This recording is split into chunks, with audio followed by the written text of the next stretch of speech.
8:30 p.m. local time, countries in 24 time zones across 6 continents. Europe to Asia, Africa to the Americas. It's the world's largest voluntary action for the event to highlight the threat from climate change.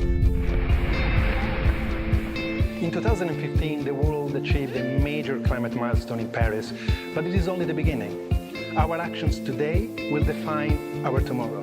Together, let's change climate change.